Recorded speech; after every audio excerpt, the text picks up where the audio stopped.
Hello everyone, welcome back to my YouTube channel Vidya Mandir. अगर आप मेरे चैनल पर नए हो तो प्लीज़ चैनल को सब्सक्राइब और बेल आइकन पर क्लिक करना ना भूलें। तो हम क्लास स्टार्ट करते हैं। अभी हमारी सभी क्लासेस रेगुलर हो रही है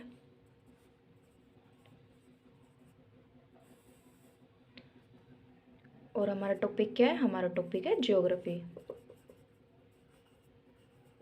हालांकि अभी जो जून का एग्ज़ाम होगा उसके लिए फ़ॉर्म नहीं निकले हैं। जैसे ही फॉर्म निकलेंगे मैं वीडियो बनाकर सबको इन्फॉर्म कर दूंगी, ठीक है। तो अभी हम बिना टाइम वेस्ट किए, क्योंकि अभी हमारे पास टाइम है, जब तक फॉर्म नहीं निकलते तो अभी हमारे पास टाइम है, ठीक है। हम अपनी तैयारी अच्छे से कर सकते हैं, तो हमें अपनी तैयारी पर ध्यान देना चाहिए और अपनी क्लास स्टार्ट करनी चाहिए। तो आज का हमारा फर्स्ट क्वेश्चन है। क्वेश्चन क्या है? कृषि फैलाव मॉडल किसके द्वारा प्रतिपादित किया गया था? क्वेश्चन क्या है? Agricultural dispersal model was propounded by. तो जो कृषि फैलाव मॉडल है वो किसके द्वारा प्रतिपादित किया गया था?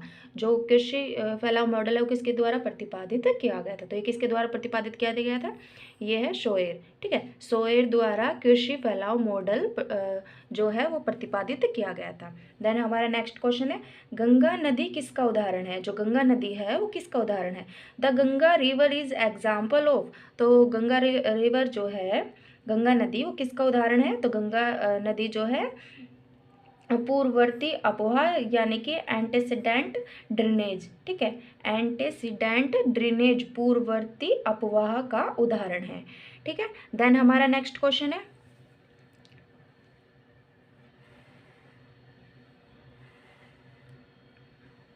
तो हमारा क्वेश्चन क्या है? हमारा कौन क्वेश्चन है, कौन सा प्रतिगमन मॉडल डेटा के सेट के लिए सबसे उपयुक्त होगा जहां एक्स और वाई चर दोनों ज्यामितीय प्रकृति दिखाते हैं? क्वेश्चन क्या है? क्वेश्चन पर ध्यान दो। Which of the following regression model will be best suited for the set of data where both x and y variable shows geometric progression, ठीक है। क्वेश्चन क्या है? कौन सा प्रतिगमन मॉडल डेटा के सेट के लिए सबसे उपयुक्त होगा जहां x और y चर दोनों ज्यामितीय प्रगति दिखाते हैं? तो ये इसका आंसर क्या होगा? इसका आंसर है y is equal to a x b, ठीक है। देन हमारा नेक्स्ट क्वेश्चन है। क्वेश्चन क्या है? कौन ज्ञान के सभी पहलुओं को शामिल करते हुए यूनिवर्सल साइंस विकसित करना चाहता था? क्या क्वेश्चन है? Who among the following wanted to develop universal science encompassing all aspects of knowledge. तो क्या क्वेश्चन है? कौन ज्ञान के सभी पहलुओं को शामिल करते हुए यूनिवर्सल साइंस विकसित करना चाहता था? तो यूनिवर्सल साइंस कौन विकसित करना चाहता था? तो इसका करेक्ट आंसर है हम्बोल्ट। जो हम्बोल्ट है वो यूनिवर्सल साइंस को विकसित करना चाहते थे, ठीक है। कौन विकसित करना चाहता था? तो वो है हम्बोल्ट। देन हमारा नेक्स्ट क्वेश्चन है। तो हमारा क्वेश्चन क्या है? इसमें हमें दो पेयर दिए हुए हैं, हमें दोनों को मिक्स करके वो हमें आंसर निकालना है। Match the list first with list second. हमें लिस्ट फर्स्ट दी हुई है, लिस्ट सेकंड दी हुई है, हमें दोनों को राइट पेयर निकालने हैं, ठीक है। तो लिस्ट फर्स्ट में क्या दिया है? लिस्ट फर्स्ट में स्कॉलर, और जो लिस्ट सेकंड है उसमें क्या है? तो उसमें एरिया ऑफ स्पेशलाइजेशन, ठीक है, एरिया ऑफ स्पेशलाइजेशन। तो हमारा जो लिस्ट फर्स्ट है स्कॉलर्स, उसमें क्या दिया हुआ है? उसमें फर्स्ट है ब्रेनबेरी, बी है कार्ल सोयर, सी है डैरिन मैसी और डी है OH के स्पेट, ठीक है। और जो हमारा लिस्ट सेकंड है उसमें क्या दिया है? तो उसमें दिया हुआ है एरिया ऑफ स्पेशलाइजेशन, यानी कि कौन सा जो स्कॉलर्स था जो किस एरिया में स्पेशलाइजेशन था, विशेषज्ञ था, ठीक है। तो इसका हमारा फर्स्ट क्या है? हमारा फर्स्ट है रीजनल ज्योग्राफी, सेकंड है रेडिकल ज्योग्राफी, थर्ड है सोशल ज्योग्राफी और फोर्थ है अर्बन ज्योग्राफी। तो इसका राइट पेयर क्या बनेगा? तो हमारा जो स्कॉलर्स है वो फर्स्ट है, ए है ब्रेनबेरी। तो ब्रेनबेरी किस में थे, किस एरिया में स्पेशलाइजेशन थे? तो जो ब्रेनबेरी थे इसका आएगा फोर्थ, यानी कि अर्बन ज्योग्राफी, ठीक है। देन हमारा बी है कार्ल सोयर। तो कार्ल सोयर का क्या आएगा? कार्ल सोयर का आएगा थर्ड, यानी कि सोशल ज्योग्राफी। देन हमारा सी है डैरिन मैसी। तो डैरिन मैसी का क्या आएगा? तो डैरिन मैसी का आएगा सेकंड, यानी कि रेडिकल ज्योग्राफी। और जो हमारा डी है OH के स्पेट। तो OH के स्पेट किस एरिया में स्पेशलाइजेशन थे? तो वो थे रीजनल ज्योग्राफी में, ठीक है, तो ये हमारा राइट पेयर है। ए का हो जाएगा फोर्थ, बी का हो जाएगा थर्ड, सी का हो जाएगा सेकंड और डी का हो जाएगा first. Brian Berry urban geography, Carl Sauer social geography, Doreen Massey radical geography और OH के स्पेट का क्या आएगा, तो इसका आएगा रीजनल ज्योग्राफी। ठीक है, सभी नोट कर लो। देन हमारा नेक्स्ट क्वेश्चन है, तो हमारा क्वेश्चन क्या है, क्या कह रहा है कि हिमालय की बर्फ रेखा किसके बीच स्थित है। जो हिमालय की बर्फ है, बर्फ रेखा है, वो किसके बीच स्थित है। The snow line of Himalayas is line between. तो जो हिमालय की बर्फ रेखा है वो किसके बीच स्थित है, तो हिमालय की बर्फ रेखा 4300 4300 से लेकर 6000 मीटर इन ईस्ट। ठीक है, क्या आंसर है, 4300 से 6000 metre in east, 4300 to 6000 metre in east. ठीक है, जो हमारे हिमालय की बर्फ रेखा किसके बीच स्थित है, तो ये है 4300 to 6000 metre in east. Then हमारा नेक्स्ट क्वेश्चन है, मेघालय का पठार किसका हिस्सा है। जो मेघालय का पठार है वो किसका हिस्सा है, तो इसका आंसर क्या, क्वेश्चन क्या है, मेघालयन प्लेटो इज द पार्ट ऑफ। तो जो मेघालय का पार्ट है वो किसका हिस्सा है, तो मेघालय का जो पार्ट है वो पेनिनसुलर पठार का पार्ट है। ठीक है, जो पेनिनसुलर पठार है मेघालय का हिस्सा, मेघालय किसका हिस्सा है, तो मेघालय का जो पठार है वो किसका हिस्सा है, तो पेनिनसुलर का है। ठीक है, पेनिनसुलर पठार यानी कि प्रायद्वीपीय पठार का हिस्सा है। देन नेक्स्ट क्वेश्चन है, दिवाली किसके बीच शोक का त्योहार है। ठीक है, तो जो दिवाली है वो किसके बीच शोक का त्योहार है, क्वेश्चन पर ध्यान दो। Diwali is a festival of morning among of morning यानी कि शोक। जो दिवाली है वो किसके बीच शोक का त्योहार है, तो जो दिवाली है वो थारू, जो थारू होते हैं उनके लिए शोक का त्योहार है जो दिवाली है। ठीक है, देन हमारा नेक्स्ट क्वेश्चन है,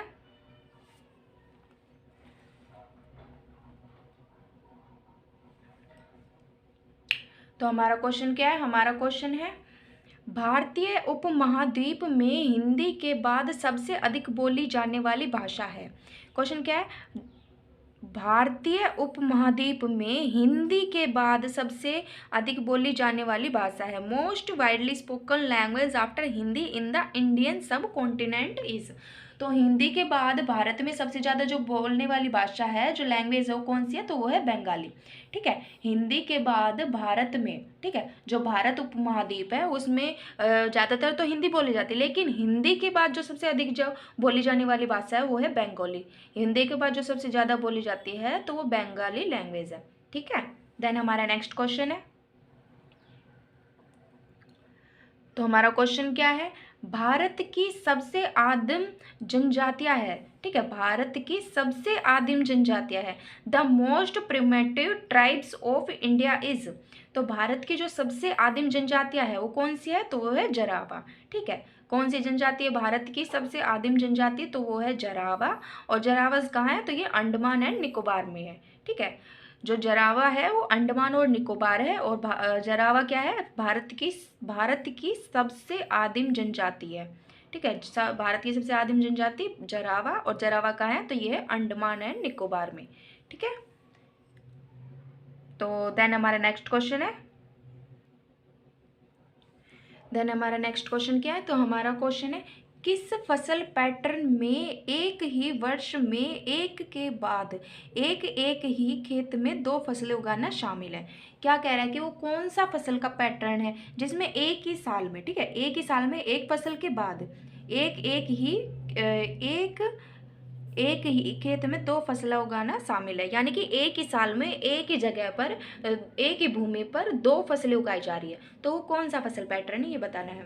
which cropping pattern involve growing two crops in the same field one after the other in the same year. ठीक है, क्वेश्चन क्या है, किस फसल पैटर्न में एक ही वर्ष में यानी कि एक ही साल में एक के बाद एक ही खेत में दो फसलें उगाना शामिल है, तो वो कौन सा फसल पैटर्न है, तो वो है सिक्वेंटल क्रॉपिंग। ठीक है, जो अनुक्रमिक क्रॉपिंग, जो सिक्वेंटल क्रॉपिंग मेथड है यानी कि फसल पैटर्न है, इसमें ये है कि एक ही साल में एक ही भूमि पर जो किसान है वो दो फसल उगा सकता है। ठीक है, देन हमारा नेक्स्ट क्वेश्चन है, क्वेश्चन क्या है, एक नक्शा जिसमें मिट्टी के प्रकार या भूगर्भीय संरचनाओं को विभिन्न रंगों या भूरे रंग के स्तर या छायांकन पैटर्न द्वारा दिखाया जाता है, मानचित्र का एक उदाहरण है। क्वेश्चन क्या है, a map in which soil type और geological formations are shown by different colours और ग्रे लेवल और shading pattern is an example of map. देखो क्वेश्चन दोबारा देखो, क्वेश्चन क्या है, क्वेश्चन क्या है, एक नक्शा जिसमें मिट्टी के प्रकार या भूगर्भीय संरचनाओं को विभिन्न रंगों या भूरे रंग के स्तर या छायांकन पैटर्न द्वारा दिखाया जाता है। ठीक है, क्या कह रहा है कि एक नक्शा है जिसमें जो मिट्टी है, ठीक है, जो मिट्टी है उसको भूरे रंग, ठीक है, और विभिन्न रंग मतलब अलग अलग रंग और विभिन्न रंगों के उस पे छायांकन पैटर्न द्वारा दिखाया जाता है। ठीक है, तो वो मानचित्र का एक उदाहरण, तो वो कौन सा मानचित्र का उदाहरण है, तो वो जो है किस मानचित्र का उदाहरण है, तो वो है क्रोकोमेटिक। ठीक है, जो क्रोकोमेटिक है, ये जो एग्जाम्पल हुआ, ठीक है, ये shading pattern is an example of, तो ये किसका पैटर्न हुआ, तो ये है क्रोकोमेट्रिक। ठीक है, ये जो एग्जाम्पल है ये क्रोकोमेट्रिक हुआ। ठीक है, इसका करेक्ट आंसर क्या होगा, क्रोकोमेट्रिक। क्वेश्चन दोबारा से देख लो, एक नक्शा, ठीक है, एक मैप हो गया जिसमें कि मिट्टी के प्रकार या भूगर्भीय संरचनाओं को, ठीक है, जिसमें मिट्टी के प्रकार और भूगर्भीय संरचनाओं को विभिन्न रंगों, ठीक है, अलग अलग रंगों और भूरे रंग के स्तर, ठीक है, या तो भूरे रंग और छायांकन पैटर्न द्वारा दिखाया जाता है। ठीक है, तो उसे मानचित्र का एक उदाहरण है, तो वो जो मानचित्र का एक उदाहरण है, तो वो कौन सा मानचित्र का उदाहरण है, तो इसका आंसर है क्रोकोमेट्रिक। ठीक है, जो क्रोकोमेट्रिक है वो इसका एग्जाम्पल का उदाहरण, मतलब इसका जो एग्जाम्पल है उसको नाम दिया गया है क्रोकोमेट्रिक। ठीक है, तो आज की क्लास हम यही खत्म करते हैं। होप सो आपको क्वेश्चंस अच्छे लगे हो। अगर आपको क्वेश्चंस अच्छे लगे हो तो प्लीज़ चैनल को लाइक शेयर एंड सब्सक्राइब करना ना भूले। मिलते हैं नेक्स्ट वीडियो में। Thank you watching my video.